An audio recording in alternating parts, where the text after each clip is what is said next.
beloved Boss Mike Cervera. Na ng blunder at graft ng ICI at DPWH. Nasaan na yung mga nagtatanong kaday? Agiyag damdamag, yung mga nagtatanong, may ebidensya, may resibo? Ayan Hindi ho sa akin galing ito mga kababayan ko. Hindi sa akin galing. Makinig kayo makinig. Ito na, makinig!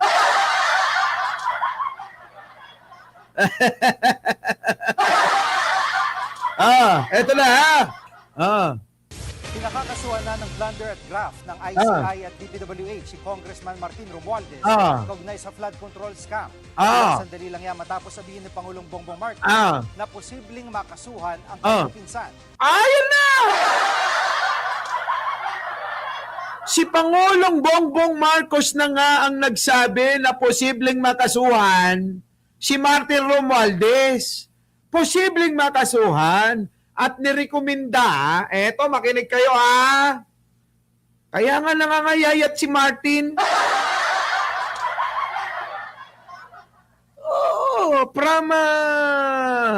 Kamukha ni Damaso naging palito. Diba? Mga kababayan naman. Ayun na nga, hindi naman sa akin. Hindi ako nagsabi, hindi ako nagsalita. Ngayon, ito, common sense nga, DDS ba kayo? Sige nga, common sense, DDS ba kayo? Ito makinig kayo. Sabi, pinakakasuhan, nirekomenda na hong pakasuhan ng ICI, ng DPWH, etong si Martin Romualdez nyo. Tama? Ngayon, bakit pinapakasuhan? May nakitang ebidensya? Wala. Alam nga naman na pakakasuhan mo nang wala ka man lang probable cause?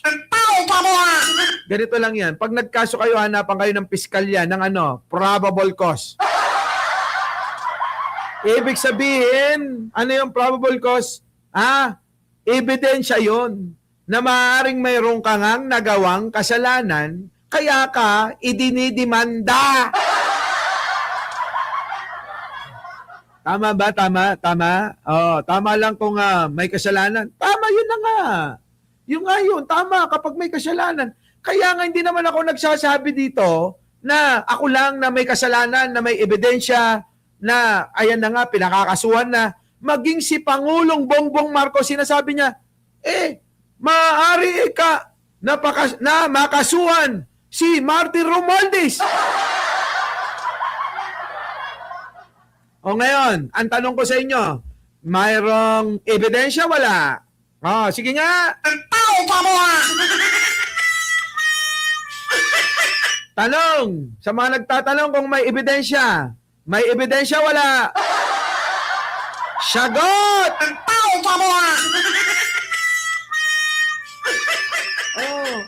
Meron. Sabi ni, meron.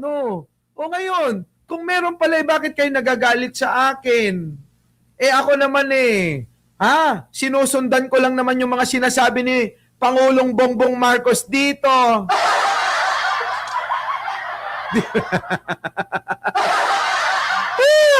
Diba?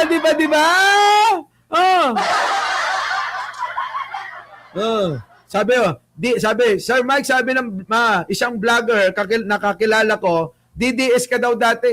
Ayan ang dapat may ebidensya. Diba? Oo. Kailangan yan ang dapat may ebidensya. Pakitaan. Diba na naging DDS ako, ganun.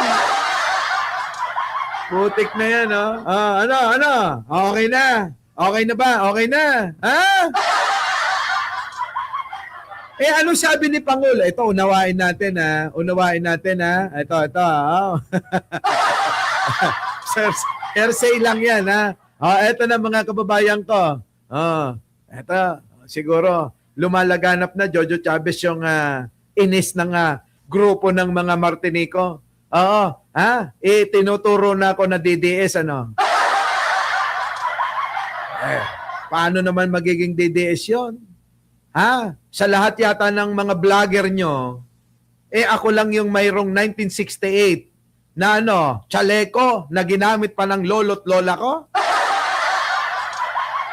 Sipin nyo ngayon, paano magiging DDS yun? At permado na ni Pangulo. Kaya nga sabi ko sa inyo sino ang vlogger ninyo na merong chaleco na mas matanda pa sa inyo? 1968 na chaleco nung panahon ni Apo Lakay. Sinuot ko yon kamakailan nung inimbitan tayo ni Pangulo. At sa dami ng kamera ng mga nakatutok, kitang-kita ho, pinirmahan ni Pangulong Bongbong Marcos yun. Di ba? Ngayon, tanong ko, bakit? Sasabihin nilang DDS ako? Gumagawa na ba ng kaparaanan itong grupo ng Martinico para sirain yung ating kredibilidad? Ano ba? Ika-character assassination nyo na ba ako? Yung mga ganyang mga banat ninyo, hindi uobra sa akin. Nagtao ka mo ha! Diba? Kala nyo uobra sa akin yun. Wala. Eto pakinggan nyo maigi, jay-jay. Yan na sila. Kita mo, di close tayong dalawa. Alam ko naman na darating ang pagdating ng panahon tayo pa rin sa dulo bongbong ako, bongbong solid ako. Eto na. Tingnan nyo Jay, pakinggan mo to maigi Pinakakasuhan na ng plunder at graft ng ICI at DPWH. Pinakakasuhan na ng plunder at graft ng ICI at DPWH Congressman Martin Romualdez. si Congressman Martin Romualdez Kaugnay sa flood control scam. kaugnay sa flood control scam. Sige nga po mga kababayan ko, para bang pinagpapalit nyo na kasi si Manong Bongbong kay Martin Ano sabi ni Pangulo dito? Ano sabi ni Pangulo? Balikan natin. WH ang nagpahayag na kagustuhan nilang sumuko. Ito po ay patuloy namin ang gagawin at simula lang po ito at patuloy namin imbestigahan at kakasuhan lahat po ng may kinalaman sa mga iskandalo na nakikita natin sa mga flood control project. Kita nyo? Ano sabi ni Manong? Baybayin nyo! Lahat ng sangkot sa flood control na iskandalong ito, pananagutin lahat! Ang tao ka mo ha! Galing ba sa akin? Hindi naman Galing kay Pangulong Bongbong Marcos yun. Pananagutin daw lahat. Sangkot ba si Martin? Hindi. Baka sasabihin nyo naman, hindi. Ayan na nga, pinakita ko na. Nire-recommenda na nga ang sampahan ng plunder at kung ano-ano pa.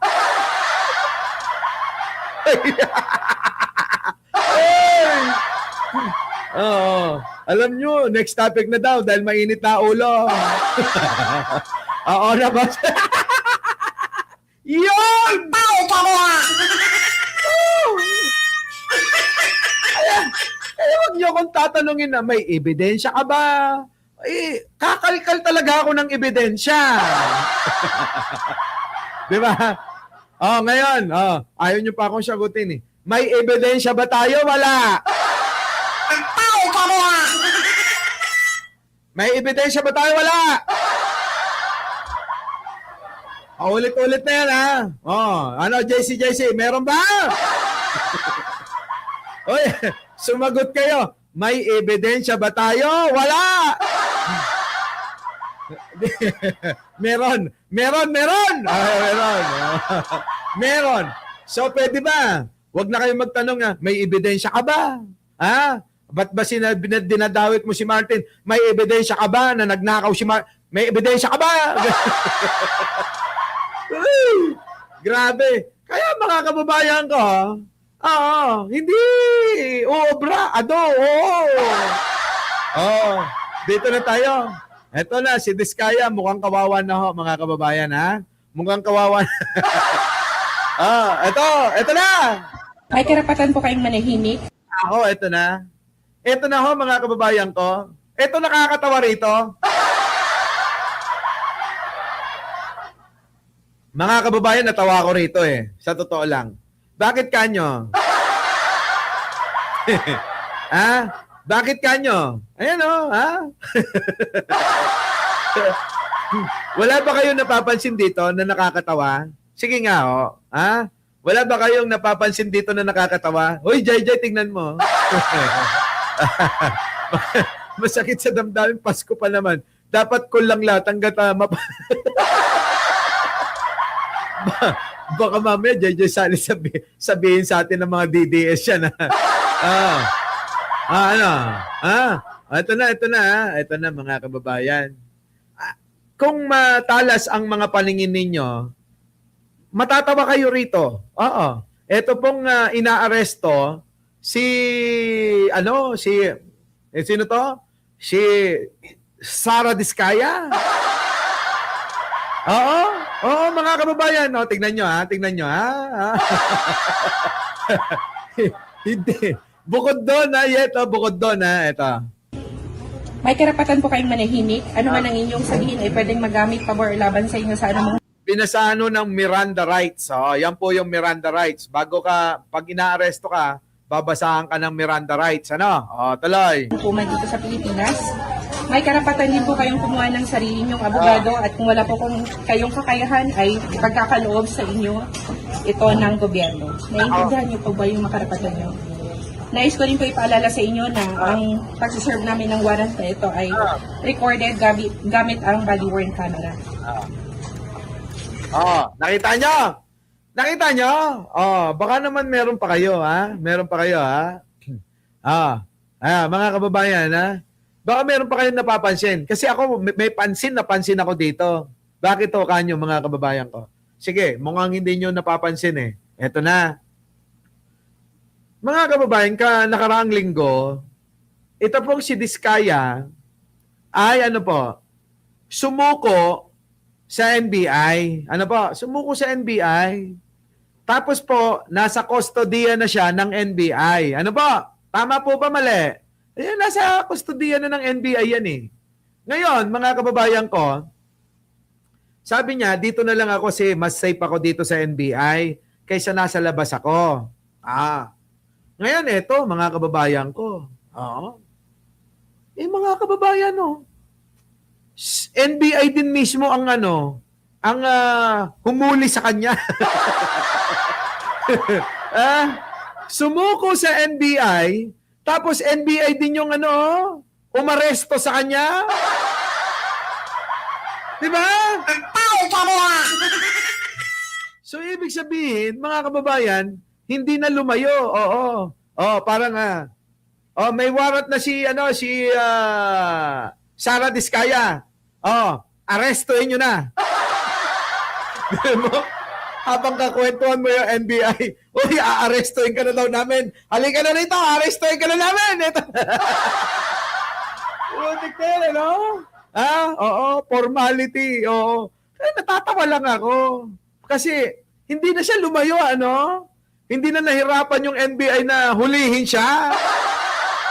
Di ba, habang kakwentuhan mo yung NBI, pagkatapos ng kwentuhan, arestuhan na.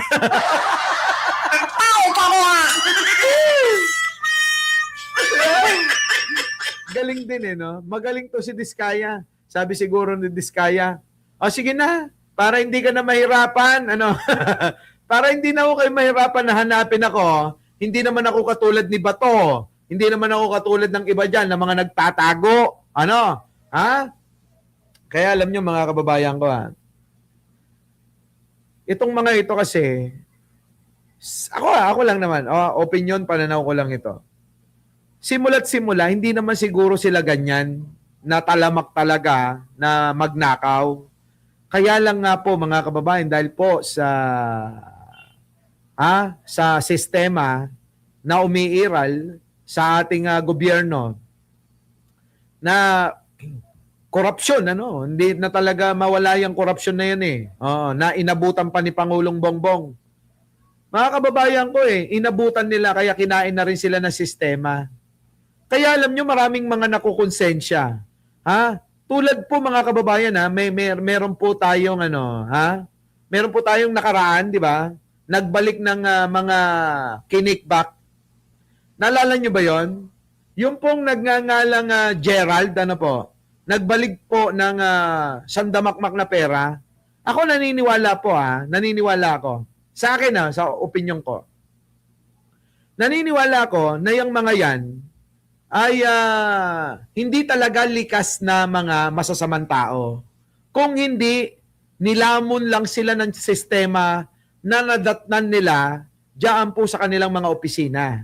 Kapag kasi ikaw ay hindi sasang-ayon sa mga kagustuhan ng kalakaran dyan ng mga pinamumunuan ng mga politiko, katulad nila Saldico, nila Martin Romualdez, at ng marami pang iba na mga senador, malamang mga kababayan, kahit anong bait mo, kahit na anong ayaw mo, hindi mo matatanggihan talaga Kasi maaaring malagay sa alanganin ang buhay mo, maalagay sa alanganin, madamay pati pamilya mo. Di po ba? Ganun yan So anong gagawin na lang, di ba? Sige na lang, patitialon na lang ako, pero yung konsensya,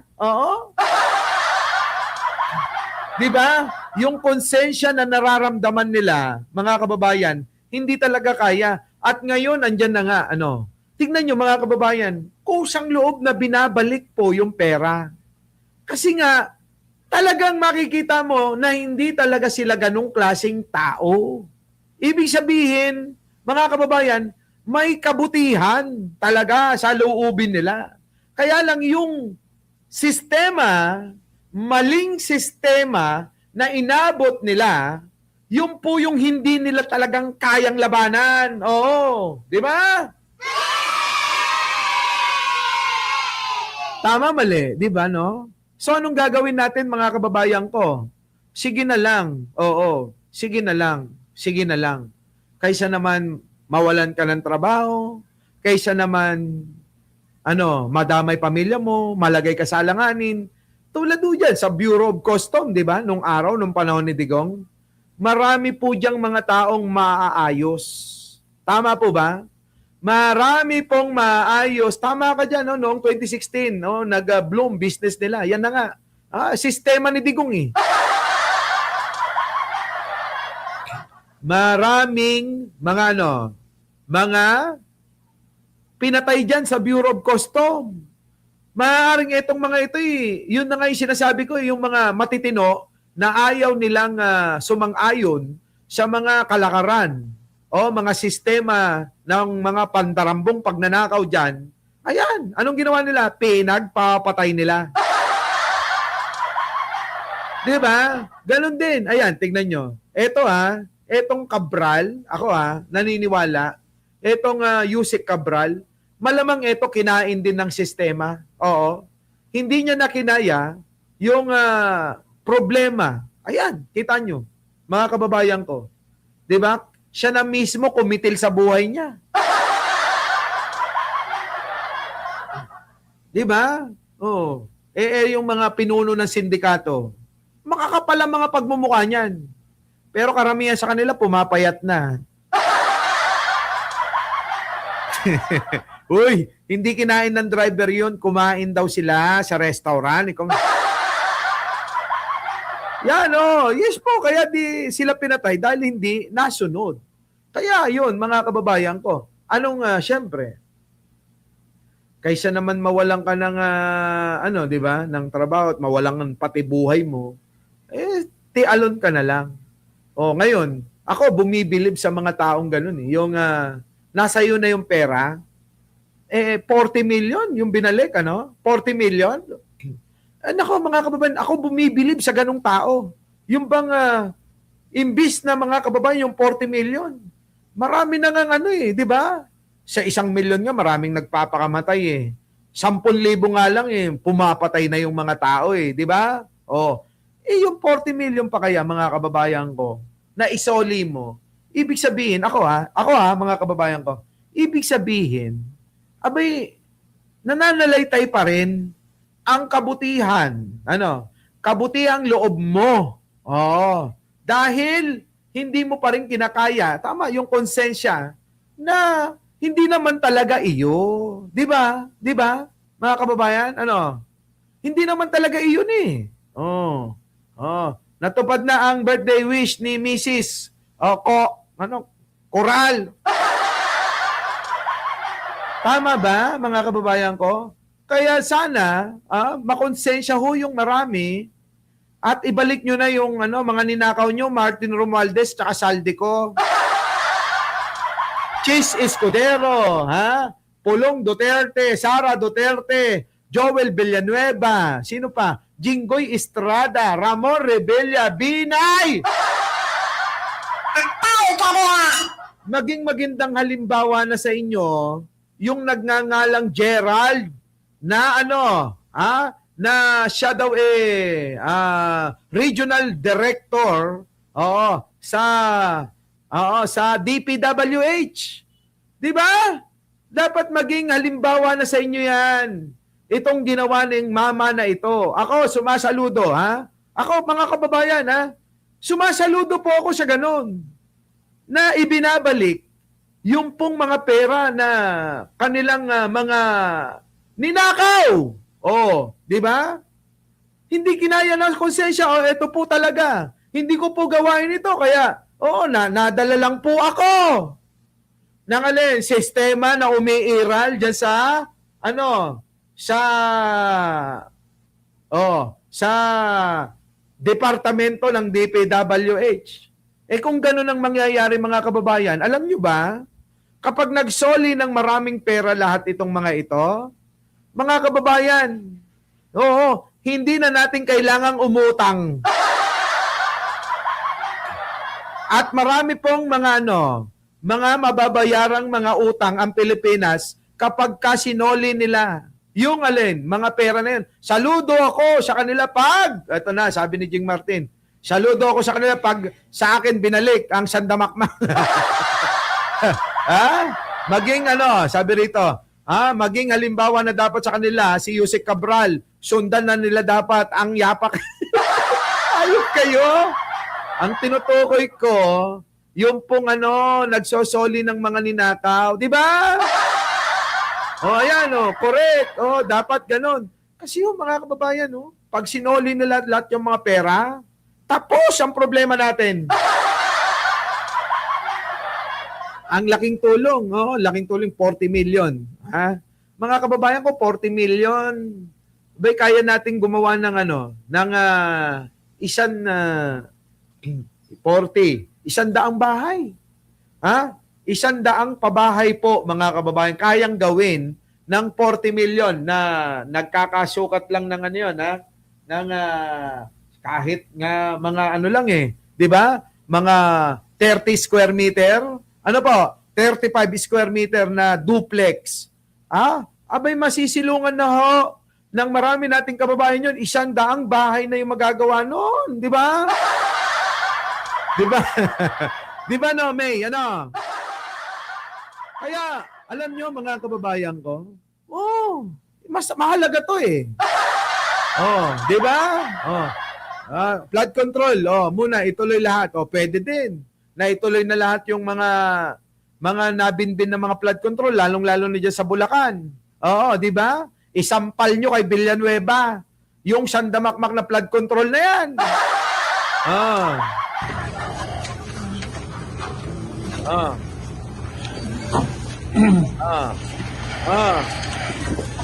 Putik na yan, ito, yan. Ay! Wala na si Diskaya. Finish na, mga kababayan. Finish na! Finish na. Ito na, Nako! PDL na. Ay, nako! Di ba? Ay, nako! Kulong, mga kababayan. Yan ba? Yan ba, mga kababayan, kahit po gaanong karaming pera, maniwala kayo sa akin, kahit ho gaanong karaming pera kung ganyan naman, wag na lang. Nanaisin ko pa, mga kababayan, nanaisin ko pa na umuwi ng probinsya at magtanim ng kamote, talbos ng kamote, magtanim ng okra, talong, ampalaya, sitaw, kalabasa, at meron pa. Oh, 'di ba? Oh, kaysa ho ganyan ang aking kahinatnan. Naisin na natin, mga kababayan, umuwi na lang ng probinsya at manahimik. Yung bang tahimik, simpleng buhay. Nakatira ka sa bahay kubo, kahit munti, pero sa paligid ay puno ng linga. Di ba? Sitaw, bataw, patani. Oh, nako! Meron pa! Oh, di ba? Kantahin nyo nga yung bahay kubo, yun na yun eh. Di ba? Kita nyo. Sige nga, tanong ko sa inyo. Palit nga kayo ng buhay ni Diskaya ngayon, mga kababayan? Sige nga. Ipapalit nyo ba yung malaya ninyong buhay? Yung bang nakikipag-date kayo kung kani-kanino sa labas, pero siya wala na. Ang problema nito, mga kababayan, wala nang bang-bang siya. Wala na. Wala nang bang-bang. Kayo sagana pa. Eto, walay na. Oo, matutuyot na. Oo. Hanggang, ano na lang? Hanggang KFC na lang. Wala nang matitikbang Jollibee. Hindi na siya makakatikim na Jollibee, ng Jollibee. Lalong-lalo na yung Jolly hotdog. Wala na! Nga. Hanggang KFC na lang. Di ba? Di ba? Yung asawa, wala rin. Hindi siya pwede sa KFC, hindi rin pwede sa Jollibee. So, McDo na lang, McDo! Patay ka na! Alam nyo, si Jane Wanson, late siya. Oo, Jane Wanson, tegi bambam na. Jane Wanson, nagpakamatay. Tumalon sa bangin. Tumalon sa bangin. Yun tumalon na sa bangin.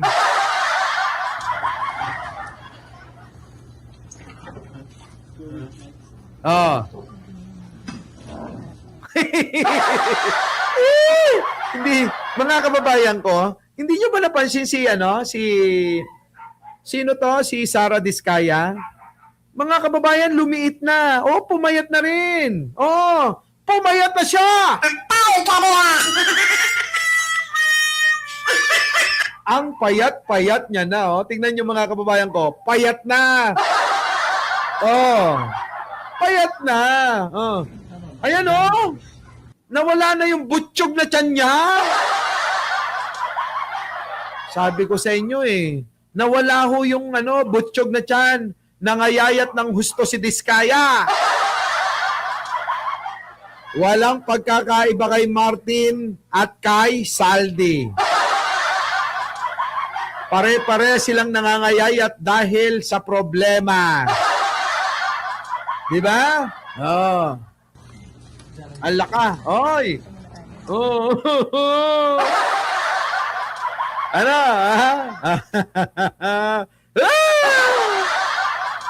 Nangayayat, mga kababayan ko. Grabe. Tama lang yan. Sabi rito, tama lang yan kay Sara Diskaya. Hindi na makakabili ng Rolls-Royce. Rolls-Royce. Rolls-Royce na kotse na may payong. Namayat sa kalokohan niya. Yan na nga ba sinasabi ko Sabi, ilang taon, Sara Diskaya? nagpakasasa sa nakaw. Luoy, pero luod. Grabe kayo. Ano sabi rito? Mike, sana si Sara ang isunod.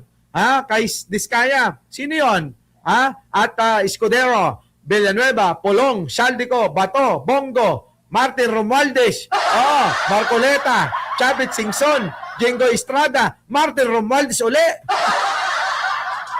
At marami pang iba katulad ni Martin Romualdez.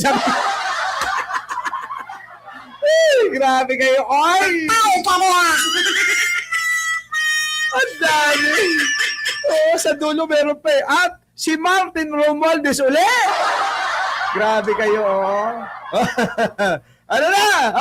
Paano? Putik na yan. Tuwan-tuwa ako sa inyo mga kababayan ko. Ano? Bukas, abangan nyo kami sa sa Radyo Pilipinas.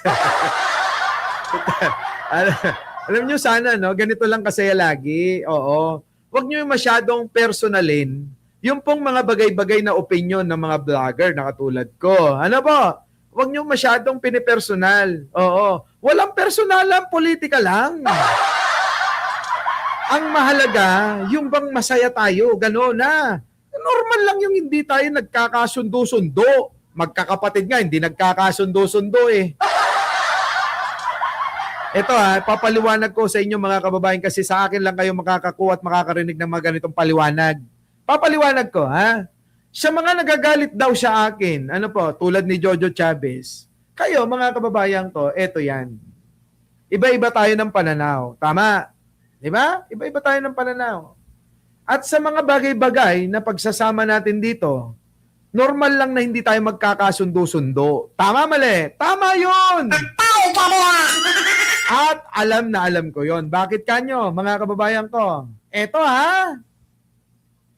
yung mga magkakatrabaho, nag-aaway-away. Di ba? Yung mga magkakatrabaho, nag-aaway-away. Yung mga mag-amo, nag-aaway-away. Magkakapatid, magkakapamilya, nag-aaway-away. Di ba tayo pa kaya? Tayo pa kaya? Ay, kariya. Eto pa. Para mas matindi yung aking paliwanag. Kayo ngang dalawa na magjowa, mag-asawa. Di ba? Dadalawa na lang kayo, nag-aaway pa. Tayo pa kayang napakarami dito? Ay, kariya. Di ba? Kayo na ngang dalawa na mag-asawa, magjowa, nag-aaway pa. Hindi kayo nagkakasundo. Tayo pa kaya na napakarami natin dito, magkakasundo-sundo tayo ng perpekto? Hindi mangyayari yun. Ulitin ko.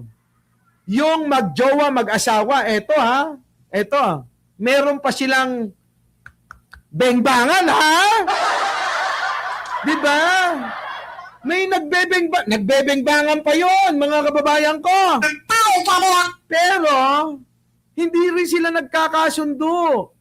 Kaya tayo mga kababayan, isipin yung maigi to sa mga may matatalas na pag-iisip at may malinaw na pangunawa, isipin nyo, normal lang ho na magkakasalunga-salungat tayo sa tagal nating pagsasama dahil magkakaroon talaga tayo ng pagkakaiba-iba ng opinyon, pananaw sa mga bagay-bagay lalong-lalo na sa usapin ng politika. Ay, kariya. Tama, di ba? Tama? Tama. Sabi ko sa inyo, nga mag-asawa, magjowa, nagbebengbangan pa. Nag-aaway, tayo pa kaya? Wala naman tayong bengbangan, Ay, kariya. Pero kung may bengbangan tayo, baka hindi na tayo mag-away, Ay, kariya. Grabe. Diba? Dapat?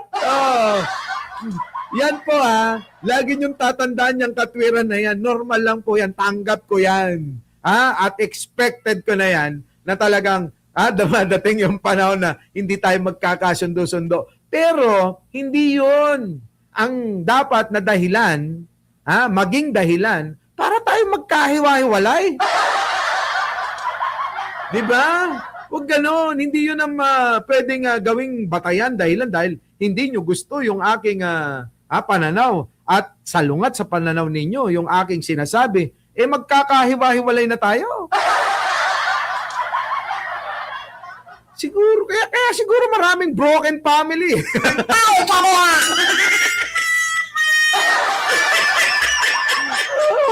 Kasi konting problema, tinatakasan nyo eh. Tao ka na! Di ba? So paano? Sana'y nag-enjoy kayo mga kababayan ko sa ating pagsasama-samang muli. Oo, dito sa ating channel mga kababayan. At huwag niyong kakalimutan na yung ating Bengador channel mga kababayan sapagkat madalas na po tayo dyan na nagla-live na hindi na po sinasabay dito po sa aking main channel or official channel na Mike Cervera Vlog. Opo, So muli, ako po ang inyong lingkod, ang laging kasama nyo sa hirap at ginhawa, tawanan, kalungkutan, halakhakan, iyakan. Ako lang po yan. Maraming salamat po. Our beloved Boss Mike!